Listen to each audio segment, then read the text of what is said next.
దాసు ద్వారా నిజం తెలుసుకుని శివన్నారాయణకు దిమ్మ తిరిగే షాక్ ఇచ్చిన దశరథ్. ఆనందంలో దీప, కార్తీక్, కాంచన, సుమిత్ర, అనసూయ. షాక్లో జోష్న, పారిజాతం. ఇంతకు ఏం జరిగింది? అసలు దాసు ద్వారా దశరథ్ నిజం తెలుసుకోవడం ఏంటి? మరి శివన్నారాయణకి దిమ్మ తిరిగే షాక్ దశరథ్ ఏమిచ్చాడు? అసలు ఏం జరిగిందనేది వీడియోలో చూసి తెలుసుకునేద్దాం. కార్తీక దీపం, ఇది నవ వసంతం. అప్కమింగ్ ఎపిసోడ్స్లో ఏం జరగబోతుందో ముందుగా తెలుసుకోవాలి అనుకుంటే వీడియోని లైక్ చేయండి, ఛానల్ని సబ్స్క్రైబ్ చేసుకోండి, పక్కనే ఉన్న బెల్ సింబల్లో ఆల్ పై క్లిక్ చేయండి. ఎలా చేయడం వల్ల అందరికంటే ముందుగా చూడవచ్చు. మొత్తం మీరు చూసుకున్నట్లయితే ఎప్పుడైతే ఇంకా కార్తీకు తన తల్లిని, అనసూయని, దీపని, శౌర్యని తీసుకుని ఇంట్లోంచి బయటికి వచ్చేస్తాడో వెంటనే వీళ్ళ ముగ్గురు ఇంటికి వెళ్తారు. ఏం జరిగిందండి? అక్కడేమీ గొడవ జరగలేదు కదా, మామయ్య గారు కానీ జోష్న కానీ వాళ్ళని ఏమీ అనలేదు కదా అని చెప్పాను. కానీ ఏమీ అనలేదు.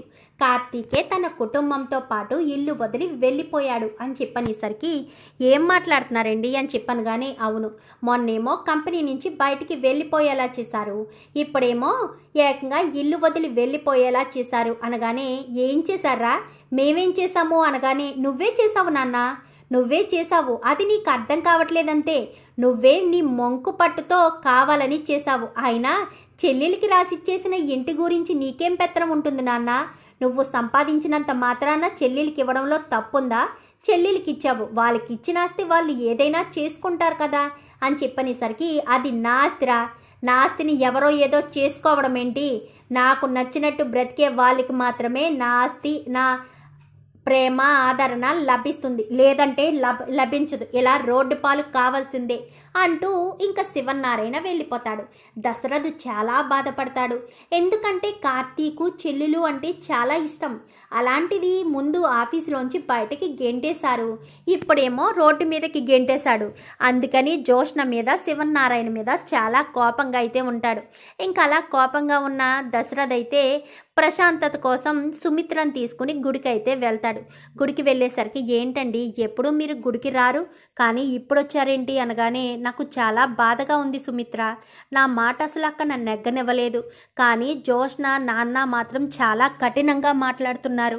దీపను పెళ్లి చేసుకున్నారు కార్తీక్ కాదనము, ఫస్ట్ మనమే కదా జోష్నకు కార్తీక్కి పెళ్లి చేయమని చెప్పింది.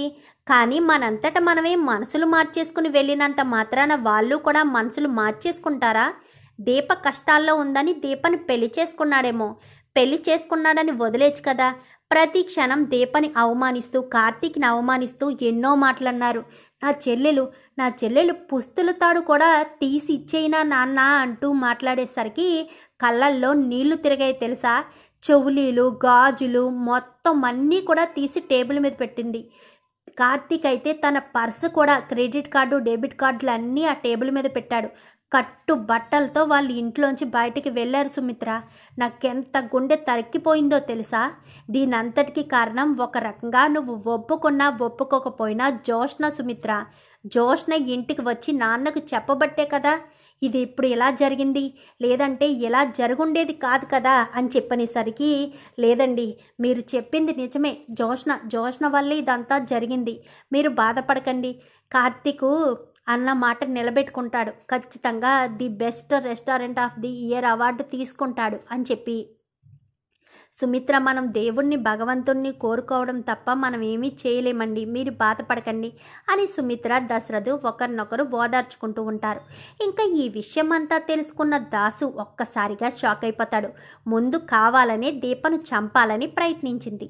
ఇంకా రెండోసారి అయితే దీపను ఏమీ చేయలేమని కార్తీక్ని కంపెనీ నుంచి బయటికి వచ్చేలా చేసింది.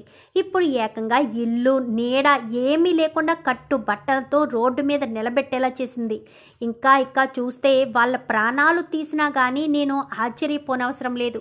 ఎట్టి పరిస్థితుల్లో ఈ నిజం వాళ్ళకి తెలియాలి, వాళ్ళ ఇంట్లో వాళ్ళకి తెలిసి తీరాలి, అన్నయ్యకి నిజం చెప్పేస్తాను అని చెప్పి దాసు చాలా ఆవేశంగా ఇంటికి బయలుదేరతాడు.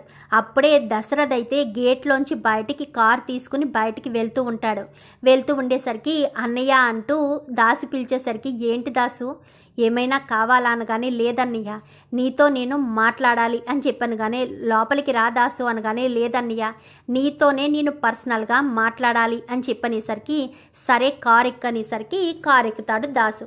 ఎక్కిన తర్వాత ఇంకా కొంచెం ముందుకు ఒక ప్రశాంతమైన ప్రదేశానికి తీసుకెళ్ళి చెప్పు దాసు, ఏంటి ఏదైనా సహాయం కావాలా, కాశీకి ఏదైనా అనగానే లేదన్నయ్య, మీకొక నిజం చెప్పాలనుకుంటున్నాను. 25 సంవత్సరాల నుంచి నా గుండెల్లో దహించి వేస్తున్న నిజాన్ని బయట పెట్టాలనుకుంటున్నాను అని చెప్పాను కానీ 25 సంవత్సరాల నుంచి నీ గుండెల్లో దహించుతున్న నిజమేంటి దాసు అని చెప్పాను కానీ నీ కూతురు గురించి అన్నయ్య అని చెప్పనేసరికి జోష్న గురించా అని చెప్పాను కానీ కాదన్నయ్య, నీ కూతురు గురించి. మరి నా కూతురు జోష్నే కదా అని చెప్పాను కానీ జోష్న నీ కూతురు అని ఎవరు చెప్పారన్నయ్య? మా అమ్మ చెప్పిందా? జోష్న నీ కూతురు అయితే కదన్నయ్య, నీ కూతురు గురించి చెప్పడానికి జోష్న నా రక్తం పంచుకు పుట్టిన నా కూతురు అన్నయ్య అని చెప్పనేసరికి ఏం మాట్లాడుతున్నావు దాసు అనగానే నిజం మాట్లాడుతున్నానన్నయ్య, నిన్ను ఎప్పుడూ అన్నయ్య అన్నయ్య అంటూ సొంత అన్నయ్యలాగే భావించాను. అలాంటిది నీకు అబద్ధం చెప్తానని ఎలా అనుకున్నావు? జోష్న నా కన్న కూతురు అన్నయ్య. నా కూతుర్ని కాస్త సుమిత్ర వదిన పక్కన పడుకోబెట్టి సుమిత్ర వదిన కూతురు అంటే నీ కూతుర్ని రోడ్డు పాలు చేసింది మా అమ్మ. మా అమ్మ 25 సంవత్సరాల నుంచి మీ కళ్ళకు గంతలు కట్టి మిమ్మల్ని ఆడిస్తూ ఉంది. ఆ విషయం మాత్రం మీరు తెలుసుకోలేకపోతున్నారు అని చెప్పనేసరికి నువ్వు చెప్పేది నాకు నమ్మశక్యంగా అనిపించట్లేదు దాసు అనగానే నువ్వు నమ్మలేవన్నయ్య, ఎందుకంటే నా దగ్గర ఎలాంటి ఆధారాలు లేవు, చూసిన నా కళ్ళు మాత్రమే ఉన్నాయి. అలా నీ ఇంటి వారసురాల్ని నీ కూతుర్ని మా అమ్మ చంపాలని ప్రయత్నించేసింది. కానీ ఆ భగవంతుడు ఆ పసిబిడ్డ యందు ఉండడంతో వాడు కాస్త చంపకుండా వదిలేస్తే వాడిని మా అమ్మ చంపేసింది. కానీ ఆ బిడ్డ బ్రతికే ఉందన్న విషయం మా అమ్మకు తెలియలేదు. ఆ బిడ్డని కాస్త ఒక వ్యక్తి తీసుకువెళ్ళి తన కన్న కూతురి కంటే ఎక్కువగా ప్రేమగా చూసుకున్నాడు ఆ బిడ్డని. ఆ బిడ్డే తిరిగి తిరిగి మీ ఇంటికే వచ్చిందన్నయ్య, మీ ఇంటికే వచ్చింది. మీరు ఏదైతే భగవంతుణ్ణి కోరుకున్నారో నీ మేనకోడలికి నీ కొడుక్కి ఇద్దరికి పెళ్ళి జరుగుతుందని నువ్వు కాంచిన చెల్లికి ఎలా అయితే మాటిచ్చావో అలాగే పెళ్ళి జరిగిందన్నయ్య అని చెప్పనేసరికి అంటే ఏంటి అంటే కార్తీక్ పెళ్లి చేసుకున్నది నా కూతురునా అంటే దీపనా అని చెప్పనేసరికి దీపే నీ ఇంటి వారసురాలన్నయ్య, దీపే నీ కన్న కూతురు. ప్రమాదంలో ఉన్న తల్లిని కాపాడి నీ ఇంట్లో అడుగుపెట్టింది, కార్తీక్ జీవితంలోకి అడుగుపెట్టింది. మీరిద్దరూ తీసుకున్న మాట భగవంతుడు చూశాడు కాబట్టే జోష్నతో ఎన్నిసార్లు పెళ్లి జరగాలనుకున్నా జరగలేదు. కానీ దీపకు ఇష్టం లేకపోయినా కార్తీక్ దీపం మెడలో తాళి కట్టాడు. మీ ఇద్దరి కోరిక అంత బలంగా ఉందన్నయ్య అని చెప్పనేసరికి దీప నా కూతురా, దీపను చూసిన ప్రతిసారి నాకు ఏదో మనసులో చాలా అనుభూతి అనిపించేది. ఏదో ప్రేమగా చూసుకుంటూ అమ్మ అంటూ దీపను కూతురులానే చూసుకున్నాను. కానీ జోష్న నా కూతురు కాదంటేనే నాకు నమ్మశక్యంగా అనిపించడం లేదు అనగానే నిజమన్నయ్య, నీ పాదాల సాక్షిగా ఆ భగవంతుని సాక్షిగా చెప్తున్నాను, దీప నీ కన్న కూతురు, జోష్న నా కన్న కూతురు. ఈ విషయం జోష్నకు మాత్రమే తెలుసు, దీప నీ కన్న కూతురని. జోష్న ఇంటి వారసురాలు కాదన్న విషయం మా అమ్మకు కూడా తెలుసు. అందుకే దీప అడ్డు తొలగించుకోవాలనే గొడవ పెట్టింది. దీప అడ్డు తొలగించుకోవాలి, దీప శాశ్వతంగా వెళ్ళిపోవాలన్న ఉద్దేశంతో ఇంకా రెస్టారెంట్ పెడుతున్నారని అన్ని విషయాలు బయట పెట్టి ఇప్పుడు కార్తీక్ దీపాలను నడి రోడ్డు మీద నిలబెట్టింది జోష్న. నీ కూతురు కానీ నీ కూతురు అని చెప్పి ఇంకా మాట్లాడేసరికి ఇప్పుడే ఈ విషయాన్ని బయట పెడతాను అంటూ చాలా ఆవేశంగా ఇంటికి వస్తాడు. ఇంటికి వచ్చేసరికి తాత బావా వాళ్ళని అనగానే చాలా బాగుందమ్మా, నువ్వు నీ నటన చాలా బాగుంది, నువ్వే గాయం చేసి నువ్వే మందు రాస్తున్నావా, ఇంతకుముందు మా నాన్నని రెచ్చగొట్టావు, ఇప్పుడు మళ్ళీ బావాలని ఇంటికి తీసుకురమ్మని నువ్వే చెప్తున్నావా, చాలా బాగుంది. ఆయన ఎక్కడికి పోతాయి నీ బుద్ధులు, నీవి పారిజాతం పిన్ని బుద్ధులే కదా అని చెప్పాను. కానీ రే ఏం మాట్లాడుతున్నావురా, మన వారసురాలకి పారిజాతం బుద్ధులు ఎందుకు వస్తాయి అనగానే మాట్లాడక నాన్న, మన వారసురాలేంటి, మన వారసురాలు, ఇది పారిజాతం పిన్ని మనవరాలు, ఆ దాసు కూతురు అని చెప్పనేసరికి, రే ఏం మాట్లాడుతున్నావు కానీ నిజం మాట్లాడుతున్నాను నాన్న, నిజం మాత్రమే మాట్లాడుతున్నాను. ఇది కావాలని దీప మీద కార్తీక్ మీద పగపట్టి వాళ్ళని నడి రోడ్డు మీద నిలబెట్టింది. ఎందుకో చెప్పనా? ఆస్తి కోసం. ఆస్తి కోసమే 25 సంవత్సరాల నుంచి వీళ్ళిద్దరూ కాసు కూర్చున్నారు. ఆస్తి కోసమే వీళ్ళిద్దరూ ఎన్నో కుట్రలు చేశారు. ఆస్తి కోసమే కార్తీక్ని దీపని ఇంట్లోంచి వెళ్ళిపోయేలా చేశారు. ఇదంతా ఆస్తి కోసమే చేసింది. కార్తీక్ పెళ్ళైనా కానీ కార్తీక్ వెంట ఎందుకు పడుతుంది? ఆస్తి ఎక్కడ కార్తీక్కి రాసేస్తే కార్తీక్ కూడా దూరం అయిపోతాడని ఆస్తి రాయించుకున్న తర్వాత కార్తీక్ని పెళ్లి చేసుకుందామని దీపను చంపడానికి ప్రయత్నం చేసింది. ఇన్ని విషయాల మధ్య నీకు మరొక విషయం చెప్పనా నాన్న? దీపే ఇంటి వారసురాలు. నువ్వు పని మనిషి, వంట మనిషి అంటూ హీనంగా మాట్లాడావు దీప గురించి.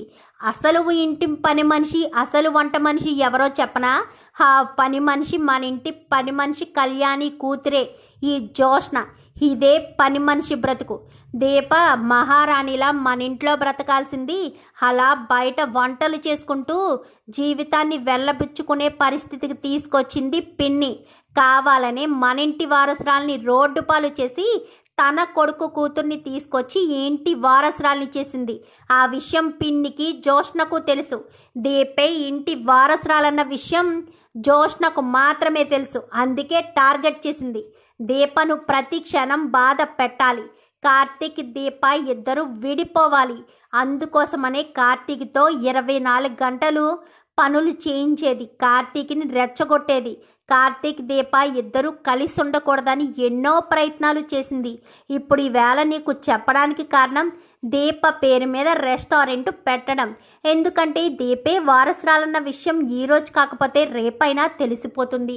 అప్పుడు నా పరిస్థితి ఏంటి అని ఆలోచించుకుని ఇన్ని కుట్రలు కుతంత్రాలు చేసింది నీ మనవరాలు కానీ మనవరాలు. ఇది చెప్పే మాటలు నువ్వు నమ్మి అసలైన నీ ఇంటి వారసురాల్ని, నీ రక్తాన్ని, నీ మనవరాల్ని, నీ మనవడిని అవమానించి నడి రోడ్డు మీద నిలబెట్టావు నాన్న. దీనికోసం చిచి, దీని మొహం చూడాలంటేనే నాకు అసహ్యంగా ఉంది. ఇదొక మనిషేనా? దీన్ని బ్రతుకు చిచి అనుకుంటూ ఇంకా శివనారాయణ ముందే జోష్న బ్రతుకుని బయట పెట్టేసరికి ఈ శివనారాయణకి ఒక్కసారిగా షాక్ అయినట్టు అనిపిస్తుంది. దీపన్ ఎన్ని మాటలు అన్నాడో ఏంటో అన్ని జ్ఞాపకం చేసుకుంటూ అక్కడికక్కడే అలా సోఫాలో కుప్పకూలిపోతాడు. మామయ్య అంటూ ఇంకా అనేసరికి తాత అనగానే, ఎవ్వత్తవే నువ్వు నన్ను తాత అని పిలవడానికి? నువ్వు నీ నానమ్మ తక్షణం నా ఇంటి గడప దాటి బయటికి వెళ్ళకపోతే మరుక్షణం మీ శవాలు ఇంటి గడప దాటేటట్టు చేస్తాను అంటూ శివనారాయణ వార్నింగ్ ఇస్తాడు. దశరథ్ అయితే చాలా సంతోషపడతాడు. మా నాన్నకైతే నిజం తెలిసింది అని చెప్పి అనుకుంటూ ఉంటాడు. శివనారాయణ మాత్రం అలా చూస్తూ ఉండిపోతాడు. చూద్దాం మరి రాబోయే ఎపిసోడ్స్లో మరి శివనారాయణ ఇంకా ఎలా రియాక్ట్ అవుతాడు? జోష్న ఇంట్లోంచి వెళ్ళిపోమనగానే వెళ్ళిపోతుందా, లేక వీళ్ళని ఏదైనా చేసే ప్రయత్నం చేస్తుందా? మరి ఇంట్లోంచి వెళ్ళిపోయిన కార్తీక్, దీప, కాంచన, అనసూయ వాళ్ళని మరి శివనారాయణ ఇంటికి తీసుకొస్తాడా? అసలేం జరగబోతుందో అనేది రాబోయే ఎపిసోడ్స్లో చూసి తెలుసుకునేద్దాం. మా వీడియో కనుక మీకు నచ్చినట్లయితే వెంటనే లైక్ చేసి మా ఛానల్ని సబ్స్క్రైబ్ చేసుకుని పక్కనే ఉన్న బెల్ సింబల్లో ఆల్ పై క్లిక్ చేయండి. ఇలా చేయడం వల్ల అందరికంటే ముందుగా చూడవచ్చు.